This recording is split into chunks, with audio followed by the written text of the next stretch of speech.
ओम शांति। ओम शांति। 10 मई 2023। आज के बाबा के महावाक्य। आज बाबा ने कहा, मीठे बच्चे, तुम रूहानी सोशल वर्कर हो। तुम्हें भारत को स्वर्ग बनाने की सेवा करनी है। दुख धाम को सुख धाम बनाना है। प्रश्न। संगम पर तुम ब्राह्मण बच्चे किस बात में बहुत एक्सपर्ट बन जाते हो? उत्तर। सभी मनुष्य आत्माओं की मनोकामना पूर्ण करने में अभी तुम एक्सपर्ट बने हो। मनुष्यों की कामना मुक्ति और जीवन मुक्ति पाने की है, वह तुम्हें पूर्ण करनी है। तुम सभी को शांति का रास्ता बताते हो। शांति कोई जंगल में नहीं मिलती, लेकिन आत्मा का स्वधर्म ही शांति है। शरीर से डिटैच हो, बाप को याद करो तो सुख शांति का वर्षा मिल जाएगा। गीत। मुखड़ा देख ले प्राणी। ओम शांति। बेहद का बाप अपने सिकी लदे बच्चों को समझा रहे हैं। जिन बच्चों ने बाप को जाना है और बाप की शरण में आए हैं, कहते हैं, प्रभु तेरी शरण आए। शरण मिले तब जबकि बाप आए और बच्चों को समझावे।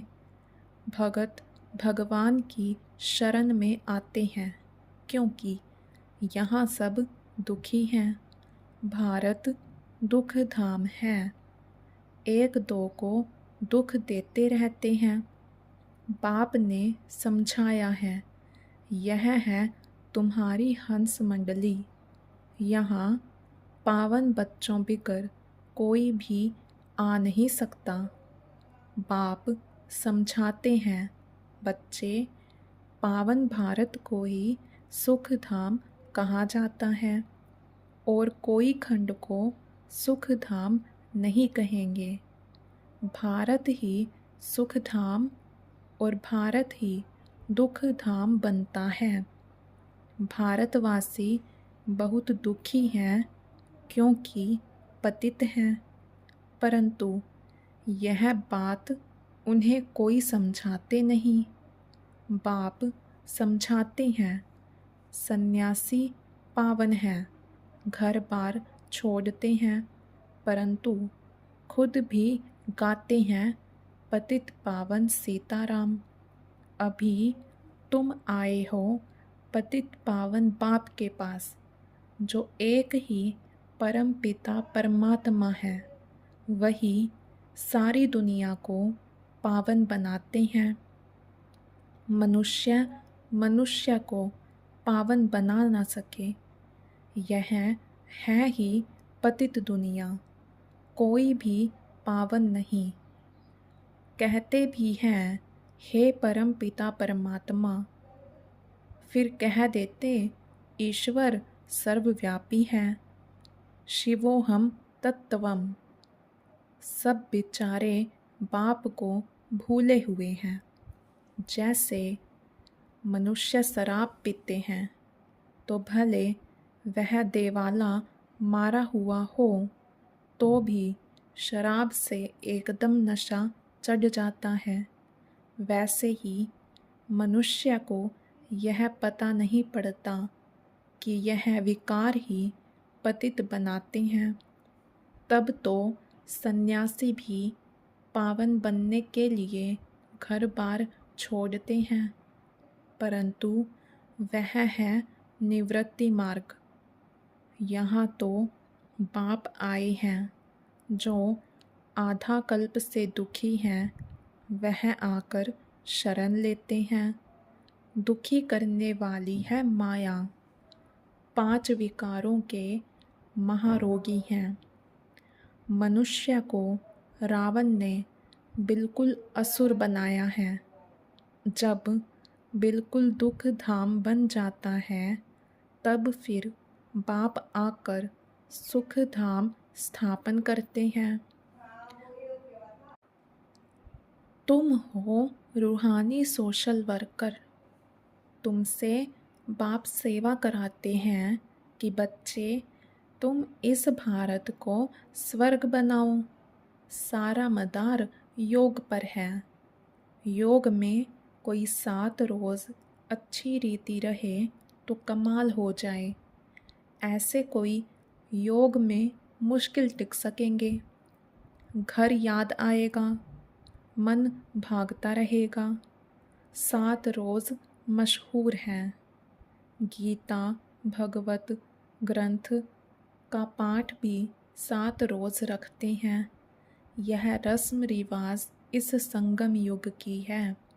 7 रोज़ भट्टी में रहना पड़े, किसी की भी याद ना आवे, एक बाप के साथ योग लगा रहे। 7 रोज़ इस एक रस अवस्था में रहना यह बड़ा मुश्किल है। तुम बच्चों के यादगार भी यहाँ ही हैं। तुम अभी झाड़ के नीचे बैठकर राजयोग की तपस्या करते हो। जगदम्बा भी है तो तुम बच्चे भी हो। तुम हो सभी मनुष्यों की सर्व मनोकामनाएं स्वर्ग में पूरी करने वाले अथवा मनुष्यों को मुक्ति जीवन मुक्ति का फल देने वाले। तुम एक्सपर्ट हो। दुनिया में कोई नहीं जानते कि मुक्ति जीवन मुक्ति किसको कहा जाता है, कौन देते हैं, पतित दुनिया में कौन पावन बना सकते हैं। सन्यासी लोग शांति के लिए घर बार छोड़ते हैं, जंगल में जाते हैं, परंतु शांति तो मिल नहीं सकती। आत्मा का स्वधर्म है शांत और मनुष्य बाहर ढूंढते हैं। यह किसी को पता नहीं है कि आत्मा का स्वधर्म शांत है। यह ऑर्गन्स है, चाहे कर्मेंद्रियों से काम लो या ना लो। हम आत्मा इस शरीर से अपने को डिटैच कर लेते हैं। जैसे रात को आत्मा डिटैच हो जाती है ना, सब कुछ भूल जाती है, उसको फिर नींद कहेंगे। यहाँ सिर्फ शांति में तुम बैठते हो। आत्मा कहती है मैं कर्मेंद्रियों से काम कर थक गई हूँ। अच्छा, अपने को शरीर से डिटैच कर लो। यह ऑर्गन्स हैं कर्म करने के लिए। यह नॉलेज बाप ही देते हैं। डिटैच कर बैठ जाओ, कुछ ना बोलो, परंतु ऐसे डिटैच हो कहाँ तक बैठेंगे। यह तो तुम जानते हो, कर्म बिगर कोई रह ना सके। डिटैच तो हुए, परंतु साथ में फ़ायदा भी चाहिए। सिर्फ डिटैच हो बैठने से इतना फ़ायदा नहीं होगा। डिटैच हो फिर मुझे याद करो तो तुमको फ़ायदा होगा, शक्ति मिलेगी। बाप अपने बच्चों को समझाते हैं, बच्चे यह ज्ञान इंद्र सभा है। यहाँ तुम सब रतन बैठे हो। कोई पत्थर बुद्धि बैठा होगा तो वायुमंडल खराब कर देगा, क्योंकि शिव बाबा की याद में रहेगा नहीं। उनको अपने मित्र संबंधी याद पड़ते रहेंगे। तुमको तो अपने बाप को निरंतर याद करना है। यह कोई कॉमन सत्संग नहीं है। यह बड़ी यूनिवर्सिटी है।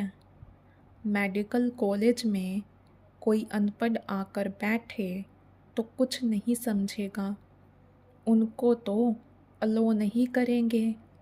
सिर्फ देखने से कुछ समझ नहीं सकेंगे। इस नॉलेज को भी विकारी पतित समझ ना सके, इसलिए ऐसे को अलो नहीं किया जाता। कोई कहे कि हम क्लास में आवें, लेक्चर सुने, परंतु इससे कुछ समझ नहीं सकेगा। यह यूनिवर्सिटी है मलेच्छ से स्वच्छ देवता बनने के लिए। यहाँ ऐसे कोई को अलो नहीं किया जाता है। बाप को तो जान ना सके, बाप है गुप्त। तुम जानते हो, बेहद के बाप की शरण में आए हैं, बाप से सदा सुख का वर्षा लेने। बाप खुद कहते हैं, यह ब्रह्मा का जो शरीर है, यह बहुत जन्मों के अंत का वानप्रस्थ वाला है। यह भी बहुत शास्त्र आदि पढ़ा हुआ है। अभी मैं सब वेद शास्त्रों का सार इन द्वारा सुनाता हूँ। ब्रह्मा के हाथ में शास्त्र दिखाते हैं। विष्णु की नाभि कमल से ब्रह्मा निकला। समझाया है, विष्णु की नाभि कमल से ब्रह्मा, ब्रह्मा की नाभि कमल से विष्णु निकला है। ब्रह्मा सरस्वती दोनों कैसे नारायण लक्ष्मी बनते हैं, फिर 84 जन्म पूरा कर अंत में ब्रह्मा सरस्वती बनते हैं। उन्होंने फिर गांधी की नाभि कमल से नेहरू दिखाया है। अभी यहाँ तो क्षीर सागर है नहीं, यह है विषय सागर। क्षीर सागर सतयुग में दिखाते हैं। तुम बच्चे जानते हो, आधा कल्प से माया ने दुखी बनाया है। भारत जितना दुखी और कोई नहीं है। भारत जितना सुखी भी और कोई हो नहीं सकता। बाप कहते हैं, देवी देवता धर्म तो प्राय लोप होना ही है। तब तो मैं आकर फिर से नया धर्म स्थापन करूं। बरोबर अब स्थापन हो रहा है। तुम बच्चे आकर बाप से वर्षा ले रहे हो। जानते हो स्वर्ग में कौन राज्य करते हैं? बचपन में राधे कृष्ण वही फिर लक्ष्मी नारायण बनते हैं। अब तो बाप आया हुआ है, भिन्न नाम रूप से लक्ष्मी नारायण पढ़ते हैं। श्री कृष्ण का सांवरा रूप यहाँ बैठा है। बाप इसको उस पार ले जाते हैं। शास्त्रों में दिखाते हैं, श्री कृष्ण को टोकरी में उस पार ले गए। अब शिव बाबा आया हुआ है। तुम बच्चों को आँखों पर बिठाकर स्वर्ग का मालिक बनाते हैं। सारी वंशावली को पढ़ाकर बाप ले जाते हैं कंसपुरी से कृष्णपुरी में। एक की तो बात नहीं है। रावणपुरी से तुम सबको निकाल नयनों पर बिठाकर सुख धाम ले जाता हूँ। मैं तुम बच्चों को स्वर्ग तक पहुँचाने आया हूँ।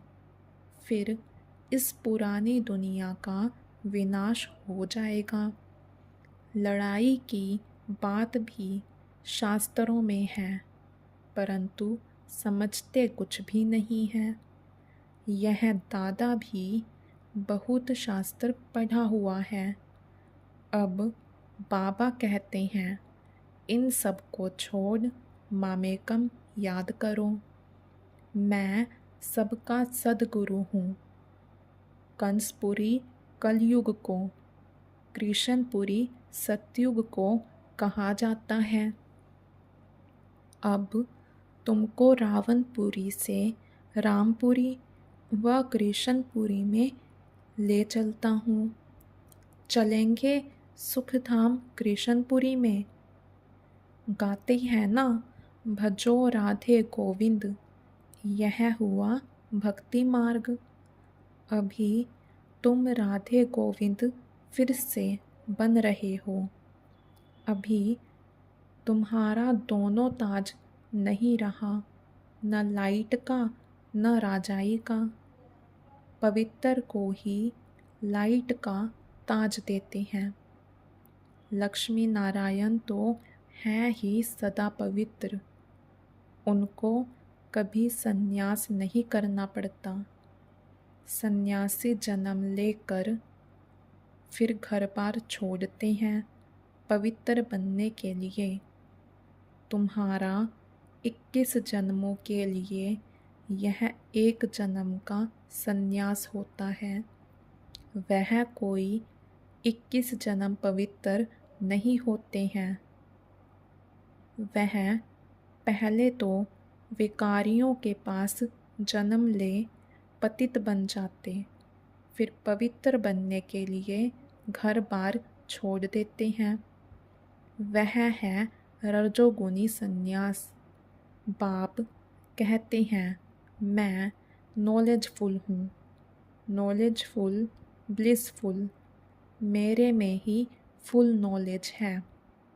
सूक्ष्म वतन, मूल वतन, स्थूल वतन और सृष्टि के आदि मध्य अंत की फुल नॉलेज तुम बच्चों को देता हूँ, जिससे तुम फूल बनते हो।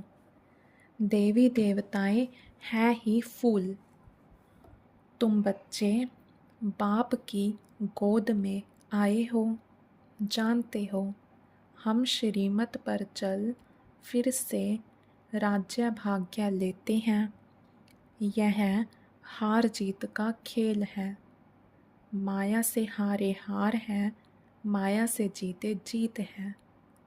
तुम सर्वशक्तिमान बाप से योग लगाकर शक्ति ले माया पर विजय पाते हो। समझते हो, हमारा 84 जन्मों का ड्रामा अब पूरा होता है। हम फिर से राज्य भाग्य लेते हैं। लक्ष्मी नारायण को क्षीर सागर में दिखाते हैं। यह है विषय सागर। राधे कृष्ण तो छोटे बच्चे थे। श्री कृष्ण को बहुत प्यार से झूले में झुलाते हैं। समझते हैं वह स्वर्ग का प्रिंस है। श्री कृष्ण को 16 कला कहा जाता है, राम को 14 कला। वही श्री कृष्ण फिर 16 कला से 14 कला बनते हैं। पुनर्जन्म तो लेना पड़े ना। बाबा ने समझाया है, पूरे 84 जन्म तो सब नहीं लेते होंगे। और धर्म वाले 84 जन्म नहीं लेंगे। समझने की बातें हैं। फादर से वर्षा ज़रूर मिलना चाहिए। वह है स्वर्ग का रचयिता, तो ज़रूर स्वर्ग का मालिक ही बनाएंगे। वह फादर परम धाम में रहते हैं। हम भी वहाँ से आते हैं। बाबा को अच्छी रीति याद करना है। याद से शांति मिलेगी। मनुष्य तो कहते हैं परमात्मा से योग कैसे लगाएं, मूंझ पड़ते हैं। तुमको तो सब समझ मिली है। बाप आते ही हैं दुख धाम और सुख धाम के संगम पर। कलयुग अंत है दुख धाम, सतयुग आदि है सुख धाम। दुख धाम को बदल सुख धाम में बाप ही बिठाएंगे। इतनी ही समझ की बात है। यह पढ़ाई पवित्रता के बिगर कोई पढ़ ना सके, इसलिए यहाँ पतित को नहीं बिठाया जाता। समझाना है, तुम आधा कल्प के महारोगी हो।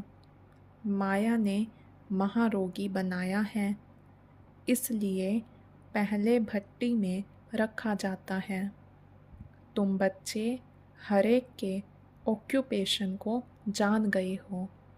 शिव के मंदिर में जाएंगे तो समझ जाएंगे यह बाबा गति सदगति दाता है। सबसे बड़ा तीर्थ भी भारत है, परंतु गीता में श्री कृष्ण का नाम डाल दिया है, शिव बाबा का नाम गुम कर दिया है। शिव बाबा ही आकर सबको दुख से छुड़ाते हैं।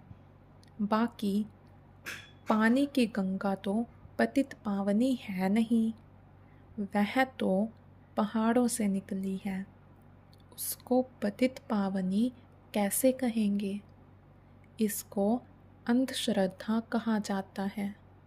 मनुष्य क्या क्या करते रहते हैं, गाते हैं मनुष्य जैसा दुर्लभ जन्म है नहीं, सो दुर्लभ जन्म तुम्हारा अभी का है, जबकि बाप आया हुआ है।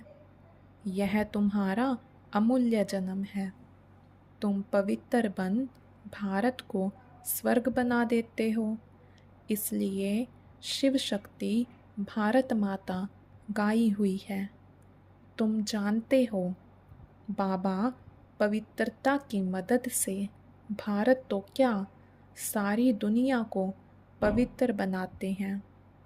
जो जो पवित्रता की उंगली देते हैं, मनमना भव रहते हैं, वही मददगार बनते हैं। इसका अर्थ भी तुम समझते हो। यह दादा भी नहीं समझते थे। इनके बहुत गुरु किए हुए हैं, शास्त्र पढ़े हुए हैं, तब बाबा कहते हैं मामेकम याद करो, मैं ही तुम्हारा सब कुछ हूँ, गति सदगति दाता हूँ। मनुष्य तो पतित हैं, अब तुम आए हो शिव बाबा के पास ब्रह्मा द्वारा वर्षा लेने। इस निश्चय बिगर कोई आ ना सके, आकर और ही अशांति फैला देंगे। तुम भारत को सुप्रीम शांति में ले जाते हो। यह है स्थापना का कार्य, जो मनुष्य कर ना सके। तुम भी शिव बाबा की मदद से कर रहे हो। तुमको भी प्राइज़ क्या मिलती है? स्वर्ग के मालिक बनते हो। ऐसे बाबा के बनते भी फिर निश्चय बुद्धि नहीं है तो माया एकदम हप कर लेती है। अच्छा, मीठे मीठे सिकी लधे बच्चों प्रति माता पिता बाप दादा का याद प्यार और गुड मॉर्निंग। रूहानी बाप की रूहानी बच्चों को नमस्ते। धारणा के लिए मुख्य सार। फर्स्ट पॉइंट, इस एक जन्म में पुरानी दुनिया से संन्यास कर बाप का मददगार बनना है, पवित्रता की अंगुली देनी है और मन मना भव रहना है। सेकंड, भारत को सुप्रीम शांति में ले जाने की सेवा करनी है। इस शरीर से डिटैच हो बाप की याद में रहकर शक्ति लेनी है, शांति का दान देना है। वरदान। तीनों कालों, तीनों लोकों की नॉलेज को धारण कर बुद्धिवान बनने वाले विघ्न विनाशक भव।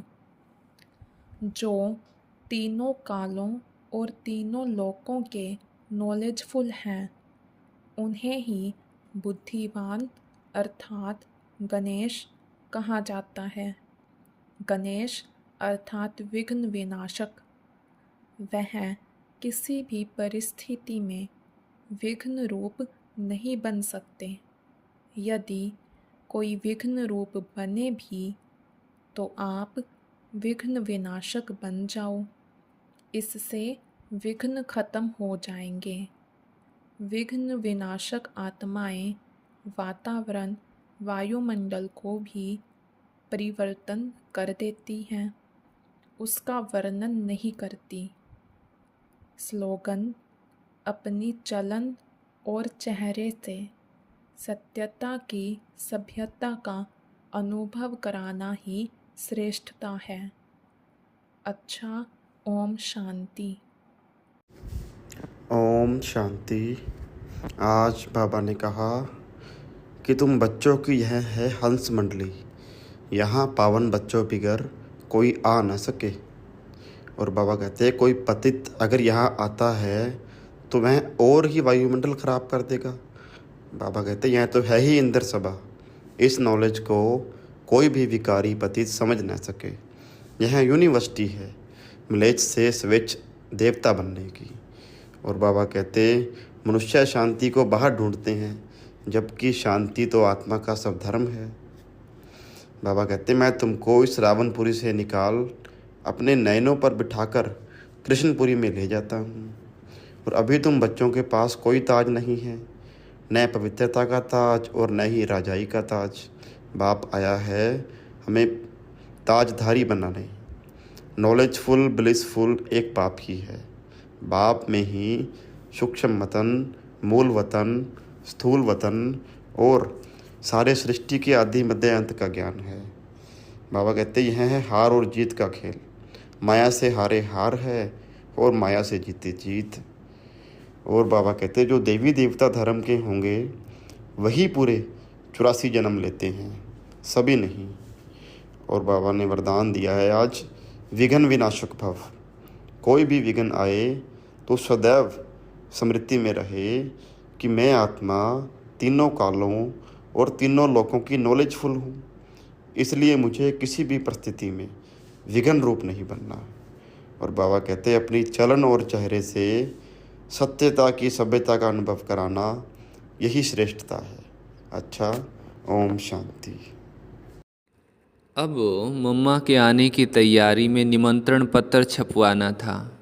विचार चला कि क्या करें। फिर अंदर में आवाज़ आई कि आगे जाओ।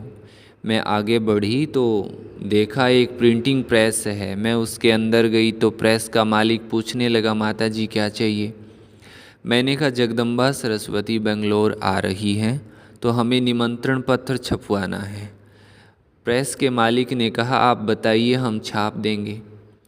मेरे मुंह से अंग्रेजी के ऐसे शब्द निकले जो पढ़ा लिखा आदमी भी नहीं बोल सकता। वो शब्द थे, Mateshwari Jagdamba is arriving Bangalore, please have the blessings of complete purity, peace and prosperity for many births, all are invited. Press के मालिक ने पैसा मांगा, लेकिन मेरे पास तो कुछ नहीं था। मैंने कहा मैं जाकर एक माता को पैसे देकर भेजूंगी, उनके हाथ में आप कार्ड देना।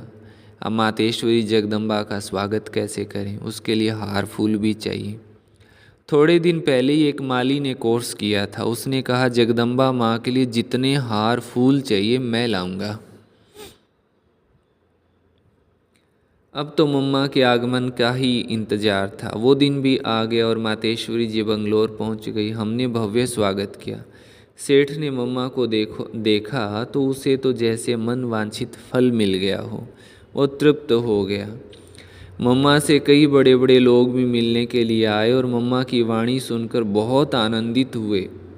ब्राह्मण परिवार भी मिला, सब बहुत खुश हुए। एक सप्ताह मम्मा बंगलोर में रही। मम्मा के वापस जाने का दिन आ पहुंचा तो मम्मा ने मुझसे कहा, आपने हमको बाबा का घर तो दिखाया ही नहीं। मैं बातों बातों में टालती रही, लेकिन मम्मा जब बार बार कहने लगी तो मैं जहाँ रहती थी वहाँ ले गई, जो एक छोटा सा कमरा था। उसी में खाना बनाना भी, खाना भी, क्लास भी कराना, विश्राम भी करना, कोर्स भी कराना। ये मम्मा ने देखा तो कहा, आप लोगों को तो बाबा ने शहजादियों की तरह पाला था, अभी आपका ही रहन सहन मुझसे देखा नहीं जाता, इसलिए बाबा ने मुझे खास आपको ले जाने के लिए भेजा है। तब मैंने कहा, मम्मा मैं कायर सिपाही नहीं हूँ, युद्ध स्थल से वापस नहीं लौटूंगी। तब मम्मा ने कहा, आप थोड़ी ही आ रही हैं, बाबा बुला रहे हैं, आप मेरे साथ चलो। मैंने कहा, मर मिटेंगे लेकिन हटेंगे नहीं, मैं गुलदस्ता बनाकर ही बाबा के पास आऊँगी। मेरा दृढ़ निश्चय सुनकर मम्मा वापस बाबा के पास आबू पहुँच गई। इस तरह मम्मा ने विनम्र सेवाधारी बनकर बीमारी के समय मेरा उपचार किया और संकटमय समय पर सेवा स्थान पर आकर सहयोग दिया, स्नेह दिया तथा सेवा स्थल पर आगे बढ़ने की मुझ में शक्ति भी भर दी। ऐसी थी हमारी माँ जगदम्बा सरस्वती। मम्मा की दृष्टि शक्तिशाली होती थी। एक दिन मम्मा चांदनी रात में बैठकर योग कर रही थी। मैं जाकर उनके सामने बैठी तो मम्मा ने दृष्टि दी और मैं ध्यान में चली गई। ध्यान में देखा, चारों तरफ प्रकाश ही प्रकाश है और उनके बीच में ऑलमाइटी बाबा दिखाई दे रहे हैं। मैं बाबा को देखती ही रही। फिर मम्मा ने पूछा, क्या देख रही हो? मैंने कहा, मम्मा बाबा को देख रही हूँ। मम्मा ने कहा, ठीक है, देखो बाबा को देखती रहो। ये कराची की बात है। उस समय मैं बहुत ध्यान में जाती थी। बाबा भी कहते थे, मम्मा इनको वतन में घुमा कर आओ। तब मम्मा हमें वतन में भेज देती थी। हम वहाँ वैकुंठ देखते थे, सुबीरस पीते थे, श्री कृष्ण के साथ रास करते थे।